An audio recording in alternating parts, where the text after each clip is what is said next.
ప్రియ సహోదరి సహోదరులారా, ఈనాటి సువార్త గ్రంథ పఠనాలు మనల్నందరినీ కూడా సాధారణమైన మరియు బలమైన ప్రార్థన చేయటకు ఆహ్వానిస్తున్నాయి. ఆ ప్రార్థనే, ప్రభువా మా కనులను తెరువు. మొదటి పఠనము యెషయా గ్రంథంలో ప్రభువు ఇట్లంటున్నాడు, నేను మీకు నూతన దృష్టిని దయచేస్తాను అని. మరి యెషయా గారు కూడా ఇట్లంటున్నారు, వారి హృదయాలు దేవునికి దూరంగా ఉన్నాయి, వారి యొక్క ఆరాధనలన్నీ శూన్యము.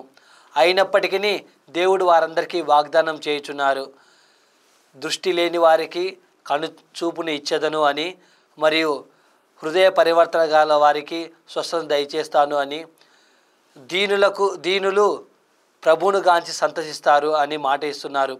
అదేవిధముగా నూతన ప్రారంభం గురించి కూడా ప్రభువు ప్రస్తావిస్తున్నారు.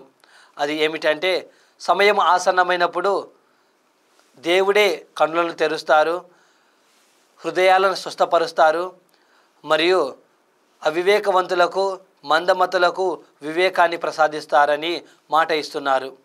మరి సువార్త పట్టణంలో ఇద్దరు గుడ్డివారు స్వస్థత పొందడం గురించి మనం గమనించగలము.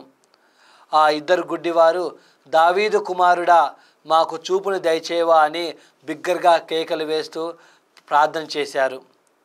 వారిద్దరూ భౌతికంగా అంధకారంలోనూ అంధత్వంలో ఉన్నప్పటికీ, వారు చూడలేనప్పటికీ క్రీస్తు ప్రభువును మెస్సయ్యగా అంగీకరించారు. వారి అంగీకారమే వారికి దృష్టిని ప్రసాదించేలాగున వారికి తోడ్పడింది. ప్రియ సహోదరి సహోదరులారా, మనమందరం కూడా ఎన్నోసార్లు మన జీవితంలో భౌతికంగా గుడ్డివారం కానప్పటికీ మనము ఆధ్యాత్మికంగాను సామాజికంగాను గుడ్డివారమై జీవిస్తూ ఉంటాము. మన కష్టాల్లో, మన నష్టాల్లో, మన జీవితంలో వచ్చే ఒడిదుడుకులలో ప్రభువు మనకు తోడుంటాడనే నమ్మకం కోల్పోయి, నిరీక్షణను కోల్పోయి మనమందరం గుడ్డివారిగా జీవిస్తూ ఉంటాము. ప్రజలందరికీ మనము సేవ చేయలేక, లేక వారి కష్టాల్లో సహాయపడలేక మనమందరం గుడ్డివారమై జీవిస్తుంటాము. కోపము, పగ, ద్వేషము, ఇతరులపై కక్ష సాధింపులతోటి మనము పశ్చాత్తాపం లేక, ఇతరులను మన్నించలేక గుడ్డివారమవుతుంటాము. మరికొన్నిసార్లు మన పాపపు జీవితంలో జీవిస్తూ దాంట్లోనే సంతోషాన్ని మనం అందరము వెతుక్కుంటూ గుడ్డివారమై జీవిస్తుంటాము. దైవభక్తి, ప్రార్థనను విడిచి కూడా అంధకారంలోనూ గుడ్డితనంలోనూ కూడా జీవిస్తుంటాము. ఒకవేళ ఇలా జీవిస్తున్నట్లయితే ఇది ఏ సమయము? సువార్త పట్టణంలో ఇద్దరు గుడ్డివారు ఎలాగైతే బిగ్గరగా కేకలు వేస్తూ దావీదు కుమారుడా మమ్ము స్వస్థపరచుము అని ప్రార్థన చేశారో, ఈ సమయంలో మనమందరం కూడా పశ్చాత్తాపముతో దావీదు కుమారుడా యేసయ్యా, మా యొక్క అంధకారమును అంధత్వమును తొలగింపుము, మాకు స్వస్థత దయచేయమని ప్రార్థించుదాము.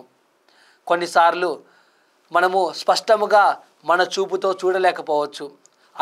అటువంటి సమయంలో మనమందరం కూడా రెండు కళ్ళను మూసుకొని మనము హృదయాంతరాళం నుండి ప్రభుని చూడగలము.